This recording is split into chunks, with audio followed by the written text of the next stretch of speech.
The Automated Podcast. Welcome back to another episode on the Automated Podcast. As always, I'm your host, Marc Verbenkov. So this week's episode, I think, is a little bit different. I tend to try to bring guests on who either work with technologies that influence specific work sectors or know of different social impacts of automation through either research or work that they're doing. But as the podcast's main goal is really to explore these ideas and not simply push forward a certain narrative, my guest this week has a really different perspective of technology than what is usually talked about on the podcast. So I have known Izi Stevens for years, and as you will hear in today's episode, we have had numerous debates on technology and its impact over the years. So as someone who has a background as a professional dancer, she has a very different way of looking at the role of technology and specifically creativity than what has been mostly discussed on this podcast so far. So in fact, one of our first interactions spiraled quickly into a heated debate about the merits and problems of modern tech. But I really think that her more nuanced perspectives today, after studying psychology in Brussels, make her a great guest for the podcast. So I think that her points are quite interesting to hear. And though we don't outright debate in today's discussion, I hope you find the episode as valuable as I did the conversation. Hi there, Izi. Thanks for coming onto the Automated Podcast. How are you doing? Well, thank you for having me. I'm doing fine. I'm a little bit hot here, but for the rest, it's really good. Thank you. How are you doing? Terrific. Things are warming up here in Barcelona as well, so I can appreciate and empathize with your situation. So we've known each other for, 5-6 years now, something like that. And we have had continuous, if I can say, debates on the aspects of technology versus humanity or just technology as a whole during that time. So I was really happy to have you on the podcast to maybe not necessarily have a debate, but at least have a kind of discussion with our two opposing viewpoints, or maybe not anymore. Maybe things have changed. So maybe I wanted to start things off with asking you generally what your take is on technology, right? There are people that are completely for technology, right? Technology positivists. And then there are what we call, modern or neo-Luddites, people that just want to smash technology and want nothing to do with it. So on this scale, maybe to just start things off, where do you see yourself standing on this scale? Well, I think when I met you 5 years ago, I was definitely smashing technology and being really against it. But I think over the years and talking to people and reading, I did change my view and adapt some of the ideas that I'm for technology. But in general, I still hold a very strong point against technology for several reasons. Mm-hmm. And the main reason, I think, is because I think it creates a lack between the connection and our own awareness with ourselves and with our bodies. And that's the part that I would like to protect, also with my background as a dancer and as a teacher, that I believe is important. So, yeah, what I mean, for example, is that, whenever I was in school and we had a 90% of attendance, and I Yeah, was that was required in order to pass. I remember you saying like you had to have a 90% attendance record, otherwise you wouldn't, pass your school. Exactly, and maybe it's childish, to do things like this.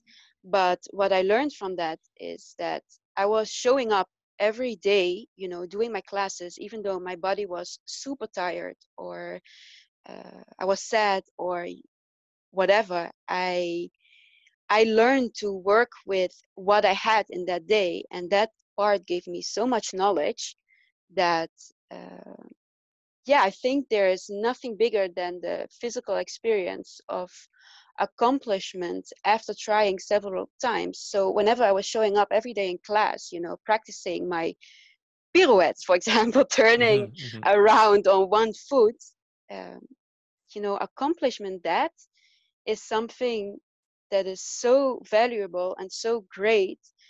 And I think that technology nowadays is really holding this back. If we go out for dinner with a friend, it's so easy to cancel last moment, or to send a message, or to walk away from it, which I believe creates an enormous depth of receiving, um, getting what we want, and to where we want to go to. So the discipline of showing up is something that lately I've been thinking about a lot, and I think technology is really in the way of that. Yeah, and Okay. overall, it creates a depth between the connection between your body, your physical body, and your awareness, which is Right. important. Right. And I think this is one of the main reasons that you can bring value to this discussion, right? So Mm. I also really hope that this nuanced approach that you have now, or this nuanced idea, is in part due to the number of discussions that we've had over the years, or these debates. Um, but yeah, I think what you're saying is very valuable, because it is something that's typically ignored in the discussions when it comes to technology, right? Technology is often perceived as something that emancipates or frees or brings value to people, and it's often in the headlines showing all these terrific things that are happening due to we can get into it later, but like autonomous vehicles and the freedom of having to drive. But then there is not as much focus on the negative repercussions of technology, and I think that this is something that maybe in the past you focus on too much, but I think that you have still a very valid point, especially as you said, as it relates to your dancing background, which I thought was always very interesting to hear about.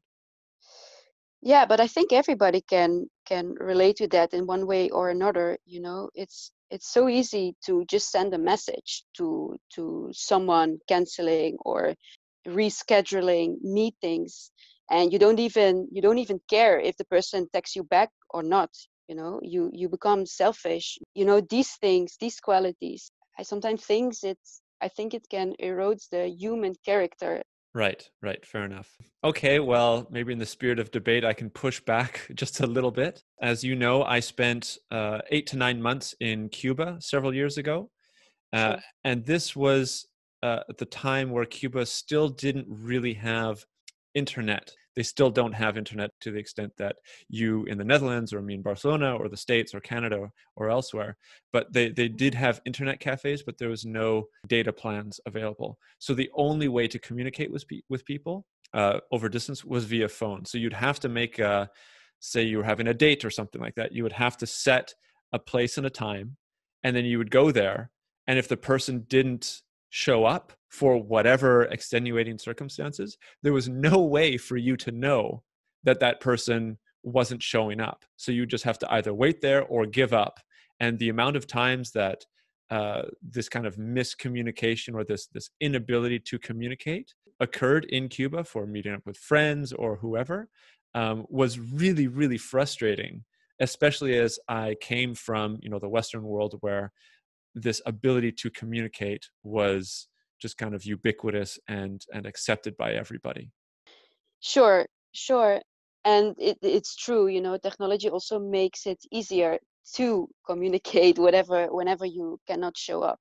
But then Right. in the same time, while we live in the Western world and we do have all these opportunities to cancel last moment, also know and be conscious of the fact that half of the world still doesn't. And I Mhm. think with that, it also creates a bigger gap between the Western world and the people who don't have access. I'll just add another thing here. So I think you've really hit the nail on the head of one of the largest problems with the application of technology today and in the future, and it's this growing sense of inequality. So we have inequality within countries or even within regions, Mm. with the application of different kinds of technologies. But what's, I think, really interesting is this inequality or even divergence in the ability of whole populations. So another very small traveling story. I was in Morocco with a good friend of mine 2 years ago, and we were using our cell phones to navigate, right? We rented a car and went all over the place. But when we went into the city centers, the traffic was crazy and we didn't want to crash. So we would always get into a taxi and have them drive us to wherever we needed to go. And I remember this one very specific time when we couldn't really communicate where exactly we wanted to go. There was no real landmark, but we did have the GPS position on our cell phone. And we were showing it to the taxi driver on our smartphone. And the taxi driver was not able to understand what we were showing him because he had never, ever interacted with a smartphone, had no idea what a GPS, point, that little blue dot on Google Maps was. And the breakdown in communication happened at that point where he was unable to understand our technology. I mean, I won't go into how we resolved it, but it was not easy. Yeah, but this is the thing. Here we go, This is what I mean. Here we create, adapt.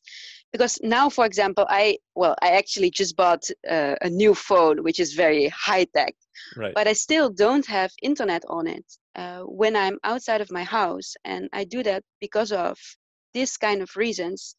Whenever I am outside and I don't know where I am or I need to go somewhere, I'm forced to ask people, to connect with people, and for them also to connect with me and help me.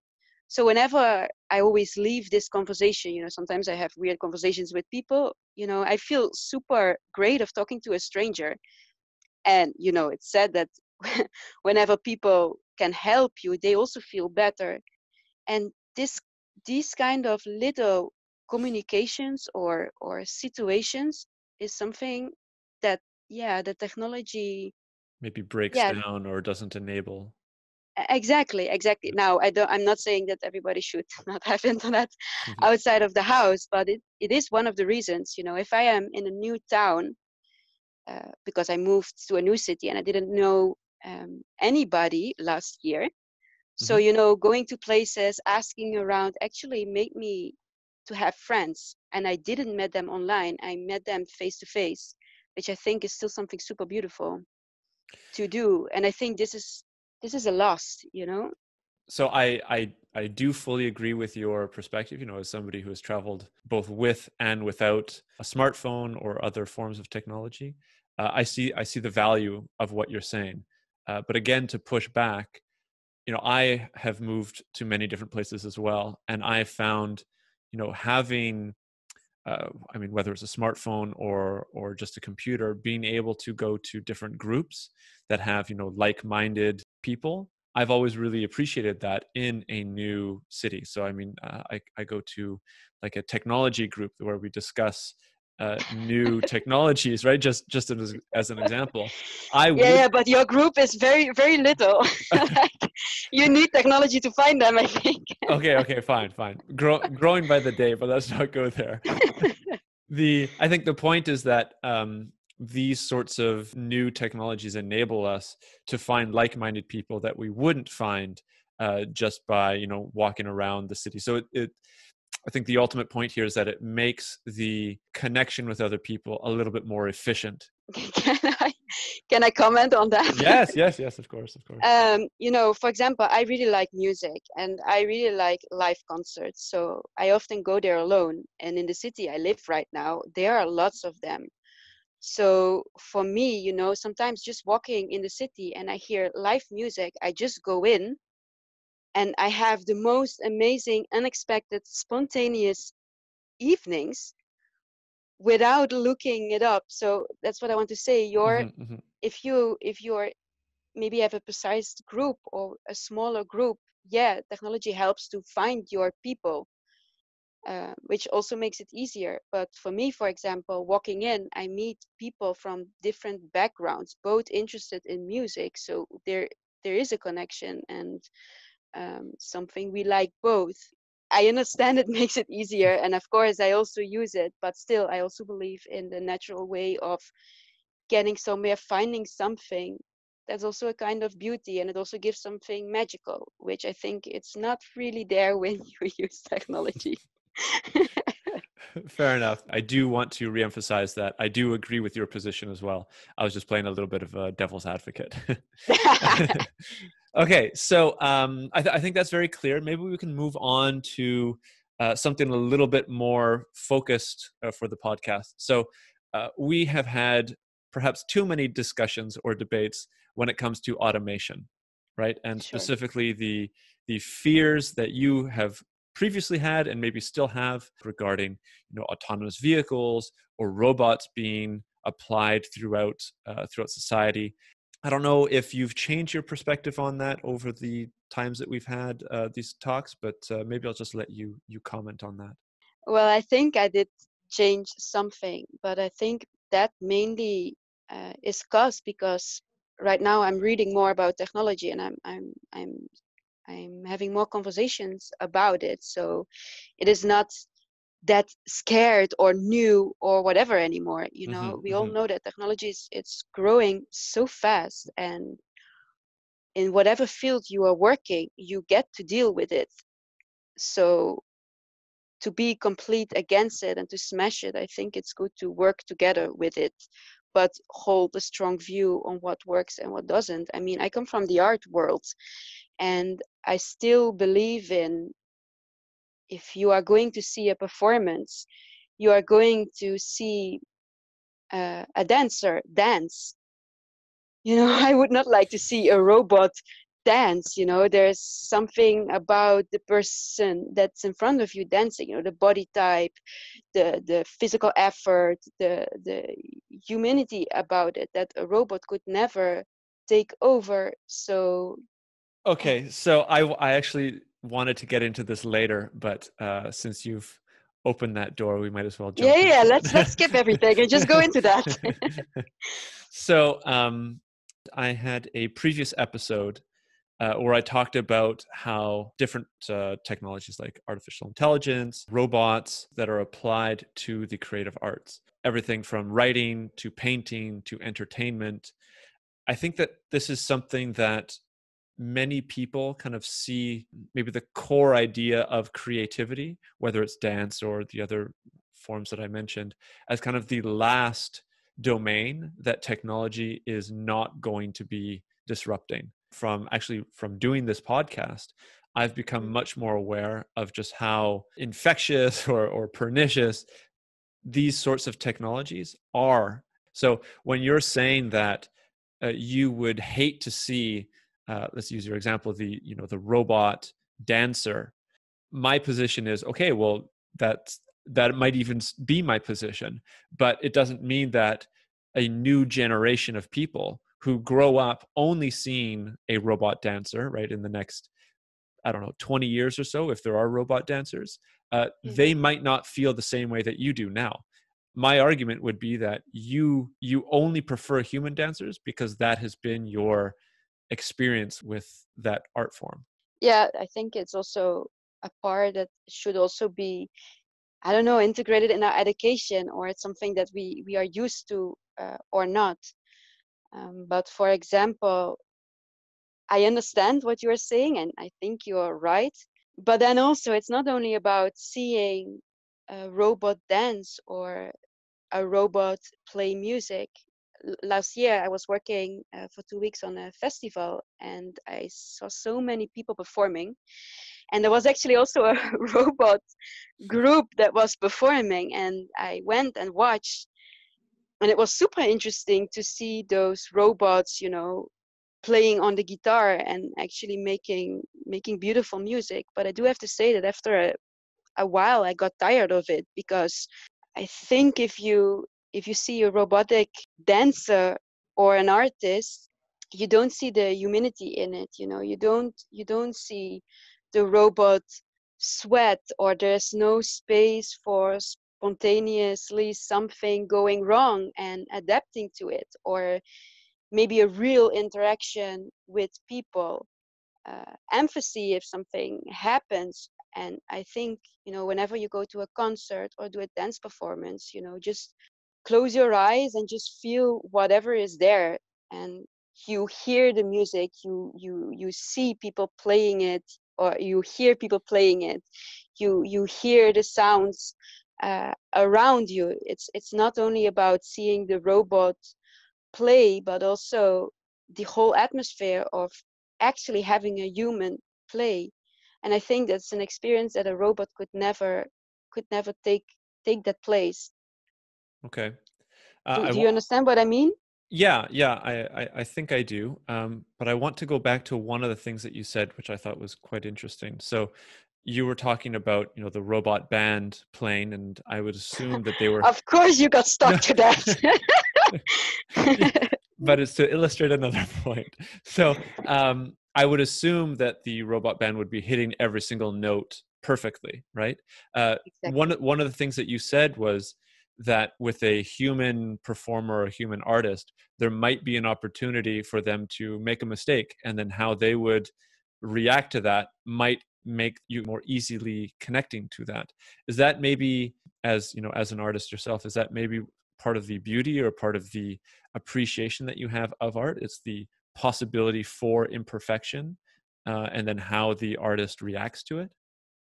Yeah, thank you for emphasizing that, because that's exactly what I want to say. When something happens like that, you see, even though, as an artist, you prepare your performance, you prepare your Hmm. music, and you play. But whenever something goes wrong, there's something like the human part comes up, and you see the personality of that person.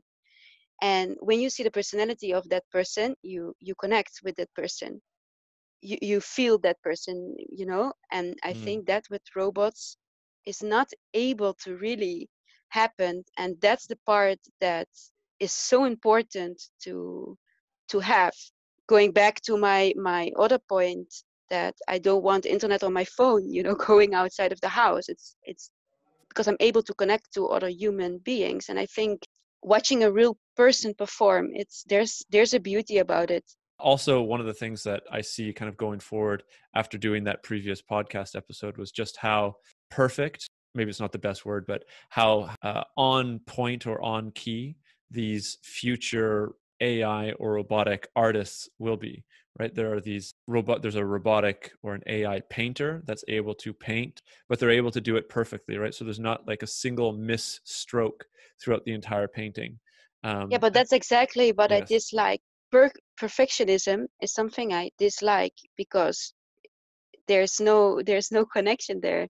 It's just the mistakes or the little differences that makes an artist unique or an individual. Also in the personality. So with robots, I think it will be either way perfect, or they break down and it's just a complete mess. Okay. Maybe we can go back to the idea of automation for a second. So I think we've explored the kind of, imperfection versus perfection, or the humanity aspect that technology might be reducing, or even, as you pointed to, the social aspects, the social Yeah. skills that many of us, especially our younger generations, are losing. And I think that this has been explored well enough in other literature. We don't need to go into depth here, but uh, going back to the idea of automation and specifically jobs, right, which is kind of the central thesis that this podcast tries to explore. So we've talked Mm. about where autonomous vehicles might be replacing, say, several million jobs across the Western world to start off with, over the next 10 years or so.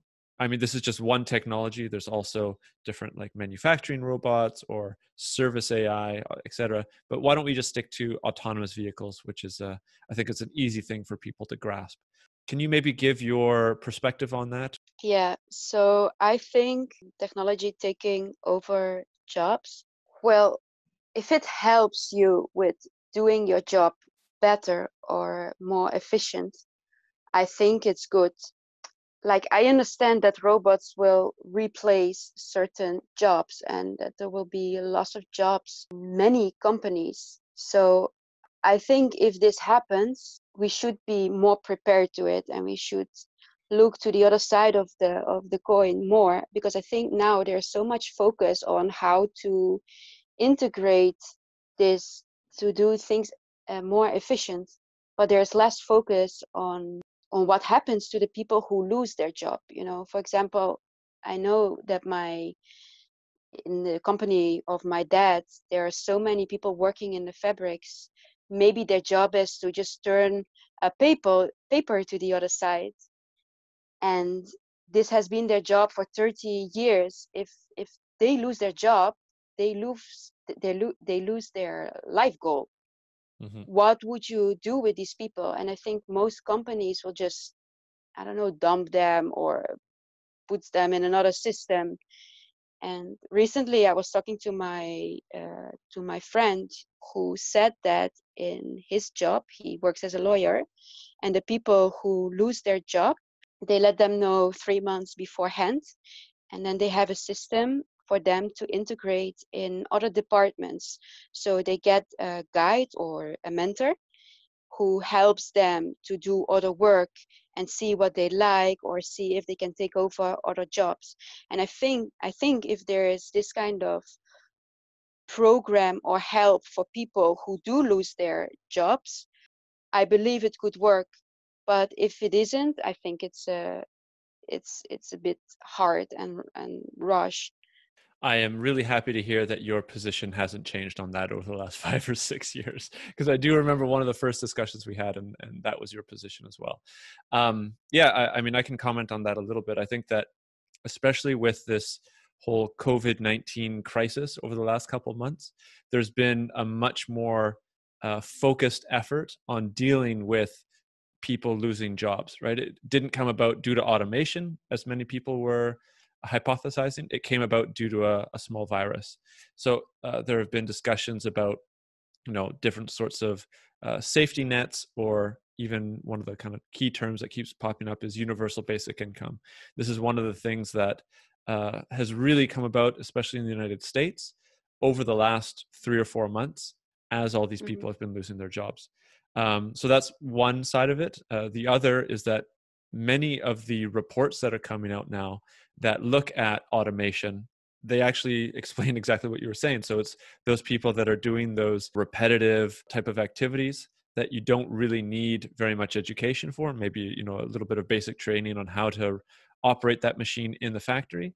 Those Hmm. people are the ones that have a really higher risk of being fully replaced, whereas people like, as you're using the example of the lawyers, aspects of lawyers professions are being replaced by, in particular, artificial intelligence. But Hmm. this is enabling other forms or other activities in their job to be focused on. And those people that have, say, their entire job automated, the kind of central idea that many of the people that write about the automation of jobs talk about is retraining. So Yeah.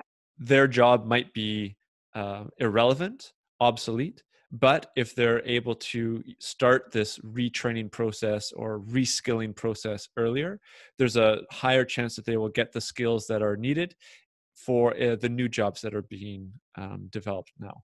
Yes, but we do forget an important part here. I do think that the people who get fired because of this, they are not open to learn Hmm. uh, new parts. And if they are not open to learn, you can put them in those integrating system, but it will not work. And I think that that's where the problem is going to be. Yeah, I think we will create opportunities for them to move in other departments, but I don't think they will be open to actually do that. And I think that's where is going to be the problem. And I think also it's not just a small part of society. I think it's going to be a big part of our society. So mhm. Yeah, this is why I use the example of autonomous vehicles, right? So currently, many millions of people are either directly or indirectly employed with mhm. vehicle type work, from taxis to truck drivers, which is a clear example of, direct employment, or you have maintenance, or even people working at gas stations. Those are kind of the indirect jobs that are generated by vehicles being used. Many of those jobs are going to be non-existent over the next 10, 15, 20 years. And I think you've touched again on a very key point, which is this mindset of not willing to learn new skills or become competent at new activities in new forms of work. I think that this is one of the main things that, culture really needs to start taking into consideration that this reskilling, or one of the terms that's being used in the literature, is this continuous learning, right? There needs to be a new kind of culture or approach to learning, and it needs to be continuous rather than going to school, doing, either 4 years or 6 years, getting your bachelor's or master's, and then you're done, right? You don't need to learn any new skills. You just use those skills that you've learned. That continues you throughout the rest of your professional career. That's not necessarily how things are working now, and it's definitely not going to continue on well into the future as it relates to jobs. Well, I think we agree on something. Finally, how unique, how interesting. No, but I couldn't agree more. I couldn't agree more. And that's also, I always thought that studying to become a dancer, I will be a dancer. I will work with as a freelancer with choreographers or in a theater. But I learned so many other skills that I'm able to use now, but Mhm. only if I'm open for them to use and to rediscover and use them. And that's something that needs a big focus on in the future, I think. Yeah. Maybe that's a good place to end. A point of agreement between the two of Or us, start. which is rare. Okay, well, Izi, I couldn't thank you enough for coming onto the podcast. I always have enjoyed these discussions with you, and I'm glad to have been able to record one of these for other people to listen to. You are a dancer, so you're typically not the kind of guest that I have on the podcast, but for the people that are listening, if they want to follow you or get a hold of you, I think you're active. Even though you criticize it, you are active on social media. So maybe you can share how people can get a hold of you. Yeah, I just don't only have a vocal language voice, but I also have I also move a lot. So if they want to connect, they can connect with me by my website. It's almost ready. So it's izistevens.com, or connect with me by email, which is info@izistevens.com. Terrific. And I'll have those links up in the show notes as always. So yeah, thanks for coming on. It was a pleasure. No, thank you for having me. So thanks for listening to this week's episode. If you want to support the podcast, you can leave a like or a review on Apple Podcasts or wherever you listen to your podcasts. If you want to get in touch, feel free to do so over Twitter or LinkedIn by searching for Automated Podcast. On the website, automatedpodcast.org, you can leave a comment on any of the episodes, read the transcripts, and look at the sources I use in all of these episodes. There are also blog articles and additional resources and information on this topic, and podcast if you are looking for more. See you next week.